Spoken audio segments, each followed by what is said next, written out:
And what is going on, my Houston Texans family? And welcome to another special edition of the Attack on Texans podcast. I am one part of your show, Ruben, my co-host AD from the Htown Rundown. Well, the rumbling is happening here in Houston. Things are falling apart. It's really not. The Texans somehow, AD, are favored against the Jacksonville Jaguars. Oh. Stand corrected. Yeah, not since the CJ Stroud news. Oh, talk to me. What's the spread at right now? One and a half in favor of Jacksonville. Oh, so a 3 point swing. Mm-hmm. Still considered a coin flip, but nonetheless, a lot of people are not very high on Houston right now, and we'll get into it. I believe this is episode 5 or 6.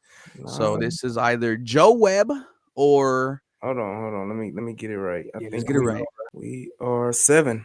This is CJ Episode Stroud. 7. This CJ is Stroud. CJ Stroud episode. Unfortunately, quarterback CJ Stroud will not be out there on Sunday against the Jacksonville Jaguars. The Texans get their second crack at Jacksonville. Last time they played, a loss in their home. A Nico Collins fumble was the highlight of the day because that was when the Texan offense was marching. They could have potentially won that game. Nonetheless, AD, how are you feeling, brother? Look, I'm just here. I'm I'm at just this here so I point. don't get fined, Right. right? I'm here so Harley don't yell at me. I'm like, what do you say fuck me for? We like I said a few weeks ago, we were 1 or 2 weeks away from us fans not wanting the Houston Texans to win another game. Peeking at that tankathon, currently the Houston Texans, I believe 12th or 13th overall 13th, pick. 13th overall pick. I will say this, and I need y'all to realize everybody's watching. Mm. I will be a menace if we lose this game against Jacksonville because I will not. I will be anti everything. I don't want to win another game. We lose against Jacksonville. We'll be at what, 6 losses? Yeah, you're being 3 Yeah. and 6, which means you can't afford another loss going this way with Yeah. Buffalo, Kansas Kansas City, City, the Indy Chargers. twice, the Chargers. Yeah. Um, it's gonna be a tough season. A season that none of us thought was going to happen, but that just goes to show you the NFL is really year to year. Speaking of, year to year, when I see that number 13th overall pick, I saw that tackle from Miami, the Hawaiian guy drafted too was there. That got me excited a little bit, but nonetheless, Mills Mafia, where are you at? Because I need you to stand up. Davis Mills set to go on Sunday against a team where he has beat before, a team where he has lost 2 times. before, 2 times. Davis Mills slinging it out there again on Sunday. It is the ghost of David Culley and Lovie Smith. If I see Damian Pierce out there and Mills and Pierce out there in the same backfield, I might have a deja vu flashback. But how are we feeling about the Mills Mafia? And look, this is their opportunity to stand their ground with their guy. Stand tall with Davis Mills, and hope he's a neck above the competition on Sunday. But hey, he got to do whatever is needed to win the game, Davis Mills. But if we get anything close to what we saw on Sunday against the Denver Broncos, it's gonna be a long afternoon. But What's your confidence in Davis Mills? out of 1 through 10, Yes. a 3. Fair. Yeah, 3. I mean, I can't go any higher than a 3. You're a little bit higher than me. Yeah. And the reason why I say higher because when you bring up Mills Mafia, unfortunately, I was one of the capos. I was a part of Mills Mafia. That just goes to show you how dark our times were. Mm-hmm. I had to eat crow on that. I despise number 10. But now once again, I'm hoping he somehow keeps this Houston Texans season alive. And if you win this game, big if, by the way, Mm-hmm. and you're at what, 4? 4 and 5, and then you 4 and play 5. Tennessee Then you next play week. Tennessee potentially with CJ Stroud back. And now you're 5 and 5. Oh, Look. I don't want to say it, AD. This feels like one of those games. This feels like one of the most BS Houston Texans victories that Mm-hmm. you ever saw. Now, I'm not going to be predicting this team to win because I'm not. I'm going to just let y'all know right now. But it will not surprise me if somehow, some way, They pulled it out of their ass. They get a defensive touchdown. Mhm. Danielle Hunter somehow wakes up. You're in home. And I don't care how bad this offense has been this year. At home, opposing quarterbacks don't look good. They look horrible. And Trevor Lawrence hasn't been playing good football all year. Oh, this feels like a trap game. I hate that I said that, but it really does. The I know, opposite trap game. huh? The opposite trap game. Yeah, it feels like an opposite trap game for us, right? Where it's Yeah. like I'm on your wavelength. I'm like, look, man, I'm damn near ready to wash my hands with the season. I'm ready to say the offense has failed. I mean, damn near 9 weeks, 10 weeks in, you're not going to figure it out. Right. You get this dub and you're 4-5 going into Tennessee with CJ Stroud coming back. I'm just going to be saying our playoff hopes are still in front of us, which is just so crazy that this late in the season, the Texans are still alive with no hope on the offensive side of the ball. And look, it'll be different if we had some semblance of an offense, some semblance of consistent productivity. Then something you can hold your hat on, and you can be like, you know what? If Joe Mixon was out there, I would say we might win this game. Right. You can say, hey, this is what we do well. We can at least focus on that, and that can get us, points. Mm. I mean, we talked about CJ Stroud being out and Davis Mills taking over. I mean, the player of the game for the Texans against the Broncos is out, and Kaimi Fairbairn. So now you don't even have a kicker. You signed a guy off the street for your practice squad to be your backup emergency kicker. I mean, now you can't even rely on field goals. So at this point, what are we doing? But you don't. I was cautiously optimistic, a couple weeks ago. Right now, I'm just like get it over with. At this point, it's almost like they said death by 1,000 cuts. That's how this season is feeling right now. Death by 1,000 cuts, like, and they give you a little bit hope, and I don't want to go down that route of we can get hope, we can believe, and then you play that next game against the Colts and get obliterated after you become 500, and then it's like, well, what do we do now, and where do we go? But I don't want the false hope, man. I'm not believing until we see a win streak of more than 2 games. I can't believe in the Texans right now, man. There's a trend on TikTok. There's this guy. He is not cutting his hair until Manchester United wins 5 games in a row, and he's damn near on 400. Oh, wow. I feel like that's something we got to do, right? We will not cut our hair until the Texans win 3 games in a row. I'm not doing that. I feel like I'm gonna have an afro, for a while to come. But it's hard not to see your point, AD. It's hard not to say, like we're 1 foot in the coffin, 1 foot out, and that's really what we are. And who's going to determine that is Davis Mills. It's Davis Mills and Nick Culley. Nick Caley? He's coaching like Nick Culley. Like Nick Culley. What did you think of D'Amico Ryans being asked about if Nick Caley is going to be calling plays, and he's like, "Why wouldn't he?" What a sarcastic tone.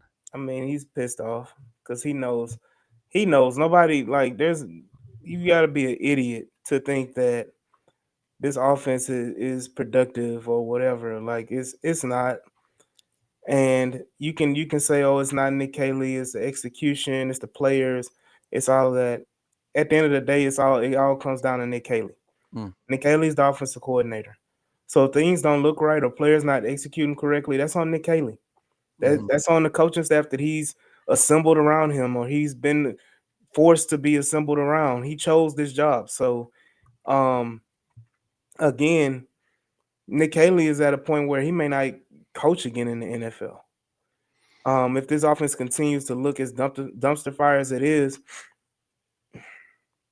look, D'Amico Ryans is, I said it before and I'm going to say it again. I'm going to keep saying it. D'Amico Ryans has to stop defending and taking bullets for people that won't do the same for him, that are not doing the same for him. Nick Caley is coming out week after week like he doesn't know what the heck he's doing. And he talks a good game. he's one of those guys where, man, he did so excellent in the interview. You had to hire him, and then you get him in the building. It's like, what do we do? How did he? Screw us over? How did he? Fake us out? This is the guy in charge of your quarterback, by the way. Yeah. Jesus, And, man. Jeez. and I'm so it, sick. I'm sick and tired of this. I'm it sick and tired of this, AD. we gotta find a solution, man. Like, and at this point, like, I'm not a fan of hope. Like, I'm not a fan of pride. Like, this season doesn't instill pride in anything. You shouldn't want to win games when your season is over just for pride's sake. Just to say, oh, we had a better record than the Jacksonville Jaguars or not the Colts, the Jacksonville Jaguars or the Tennessee Titans, who are going to be out of the playoffs too. Oh, Jacksonville only won 7 games and we won 7, or we won 8. Or Jacksonville only won 6 and we won 7. Whoop-de-doo. Whoop-de-doo. Whoop-de-doo. Like, that doesn't do anything for anybody. At the end of the day, I'm not playing for pride. I'm playing for a draft pick. Like, let's go. We 13th now. We got a chance to. Honestly, I think Tennessee and the Jets are doing battle wars for Better for one. Yeah, for number one. What is that? The Jets just traded away their whole defensive roster, so they're going gearing up for the number 1 overall pick. So is Tennessee. Where are we at? Could we be top 10? I would love to be a top 10 pick. I would love to be a top 10 pick. Could we be top 5? It's a possibility. It is. I mean, okay. So what that? I'm telling CJ, hey man, just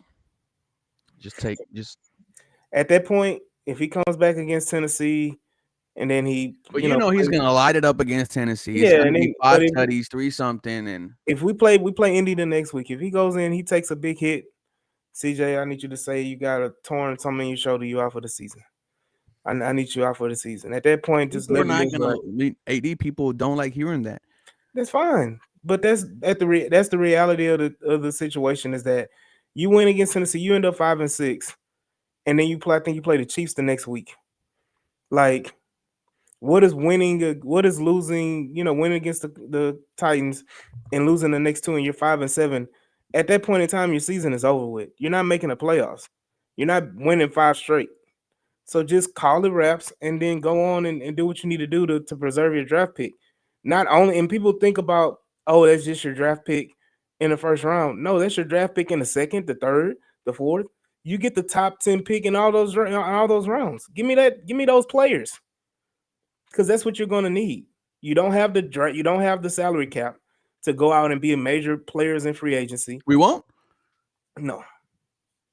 Who are we paying? You still got the new Hunter at $40 million. It's Nico Collins at 20 something. I got to see how much we are. Then you got Derek Stingley at 30. Like, you still got some big salaries, unless you go in out season and you trade the Neil Hunter, you trade Nico Collins, you make those moves to create a boatload of salary cap, because you still got to sign CJ Stroud and Will Anderson. So I mean, we right now, I don't know. Look, I know it's what's his name? So next year, to your credit, you're right. Next year, the Texans will have the 19th in terms of cap space. So you might be able only to afford 1 or 2 guys. Yeah, and that's if you make moves by letting go of Dalton Schultz, who's been probably one of your best, not one of the best offensive player on your team this year, all year. So you let Dalton Schultz go, you may save some cap money there. You can save money by trading Daniil Hunter. You can save money by trading Titus Howard. You can save money by trading Nico Collins. But then you got to find talent to replace them. Yeah. And then, what do you do? Like, I'm praying that both, there's a double-edged sword with this whole conversation. You don't want the Texans to win at this point, because it means that you're going to get rid of Nick Caserio and Nick Caley. You have to. But if you don't, and you go on a win streak, they're not leaving. That's what happens. All of this is brought back again next year. You make the playoffs. Texan fans, as abysmal as this offense is, you make the playoffs, you would look like fools to fire your offensive coordinator after making the playoffs. You would look like fools in 1 year. As bad as it's been, the Texans would more than likely run it back with Nick Caley and Nick Caserio. Mm. I don't want to run it back. I want it gone. And to be honest with you, like I've said on the rundown, if the Texans end this season with 4 wins or 5 wins, everybody should be gone. Everybody should be gone, D'Amico included. Oh, come on now. Look, D'Amico is a great coach, and I know people love D'Amico, and they want to say, hey, D'Amico, you can have one bad season because you just had 2 excellent seasons with the Texans, took us to the playoffs, took us to the second round when we were a dumpster fire organization. D'Amico Ryan's a bad season after making the playoffs, being 10-7 both years, second round. A bad year is like 7-10 or 8-9, not 5-12 or 4-13. That's not a bad season. That's a tank. That's a bomb season. That means you just blew the whole season up. Now, I would say, in the defense of D'Amico, this isn't his fault in terms of the offense being that way, which is why I want to bring you up someone. What about Zach Taylor? He's not gonna get fired though. You don't think he's gonna get fired from Cincy? No, I think they're gonna keep him because Zach Taylor's not the problem in Cincy. D'Amico Ryans is not the problem in Houston. But see, Zach Taylor has an excuse. So does D'Amico. No, he doesn't. What's Zach Taylor's excuse? Who's the starting quarterback for the Cincinnati Bengals? Joe Burrow. How many games has Joe Burrow played this year? Not a lot. Joe Burrow's played like 3 games this year. If Joe Burrow, this is a consistent thing with Joe Burrow. You can't rely on Burrow to play a full season. And that's why Zach Taylor has consistently kept his job. It's because Joe Burrow. I mean, but I can easily say I've had a top 5 defense the last 3 years with Miko, and this defense has been the driving force and the reason why I'm winning games and not the like. It's just. But the same thing you said, the offense is the reason why the Bengals are winning games, and they're not winning games though. But we're not winning games right now. They were winning games. The Bengals were winning games in spite of their defense for however long Zach Taylor's been there, right? That was us last year. We were winning games despite our offense not scoring in quarters 3 and 4. I'm going to say this. Go ahead. D'Amico Ryans and Zach Taylor are basically the polar opposites. Not the polar opposites. They're the exact same. They're but in different situations. On different situations. Zach Taylor's an offensive guy. D'Amico's a defensive guy. Zach Taylor can't find a defensive coordinator to make his defense productive to save his life. D'Amico Ryans can't find an offensive coordinator to save his offense or save the offense for his life. That is the problem, and that's the conundrum that you have. Is that if I'm not mistaken, Zach Taylor got the Bengals to a Super Bowl. You know, D'Amico Ryans got the Texans to the second round of the playoffs, and you look at it and you're like, well, this coach, we can't let this coach go because he did A, B, and C. But you're still going to have situations. You're going to have coaches like Mike McCarthy. You're going to have the Callahan. Yeah, he got fired from Tennessee, but he was a hell of an offensive coordinator. But now to his point, I feel like that was all Zach Taylor. Which was something that they were all talking about when Callahan went to Tennessee. Is it him or is it Zach Taylor? And we clearly saw, the offense. Now, granted, it's Will Levis and it's Cam Ward, but yeah, and they didn't. First of all, Tennessee didn't do any favors for Callahan either by getting him talent. You look at the years he was there, the 2 years he was there. One of the worst offensive lines in the league. No running game, no running backs, or running game to speak of. No wide receivers of note other than you want to say Calvin Ridley. You overspent for Calvin Ridley, who's a shell of a receiver. And you brought in guys like what's his D-Hop, but D-Hop wasn't with Callahan. Yeah, he was. He was that first year? Yeah. Then they got rid of him. But what's the guy, the one they just let go? They just Tyler Lockett. You bring in like all these retread old guys, and it's like you're not giving any quarterback, whether it be Will Levis or Cam Ward, any talent to really succeed. And you're handcuffing the GM, handcuffed Callahan's hands, especially offensively. Would you take Callahan then as a potential OC? Absolutely. I think I would take Callahan. I would take Mike McCarthy, like I said. I mean, Mike McCarthy? Yeah. The Cowboys? The old Cowboys head coach. Absolutely. Okay. You see, I wouldn't mind that. I wouldn't. Yeah. You know what? This is a great episode. I know we're supposed to be previewing the Jaguars game, but Hey, that's gonna be 2 the minutes. score prediction. I have Jacksonville winning 14-10. I got Jacksonville winning with the same score they won before, 17-10. You know what? No, that's being gracious. 17-3. So we both have this game being as a straw that breaks the camel's back. Mm-hmm. And for anyone to say, how could you say that? You're Houston Texans fans. Just look at what they've shown us, ladies and gentlemen. How can we sit in front of this camera and tell you, yeah, the Texans are going to win this game? With that being said, Davis Mills, show us something. Show us something. Give Mills Mafia hope. Yes. Give them something to talk about, and give them, any kind of inkling of, positivity. Can we get a Nick Chubb throwback game? How these players, like they give you one last game right before they, retire. Much like how when your pet's about to pass away, they have that energy surge, and you're thinking it's okay. Then the next day they're gone. Nick Chubb. Give us a vintage Nick Chubb game. But with that being said, ladies and gentlemen, it is dark days down here in Houston. We're talking about potential offensive coordinators. We're talking about the draft already. Let us know your thoughts and comments down below. What are your thoughts for this game against Jacksonville? Your final score. For more Houston Texans content, this is Wheelhouse Media. This is the Attack on Texans podcast. We're not doing much attacking this year, but it's only the start. That was AD. I'm Ruben. We love you guys. Have a very blessed day. Peace.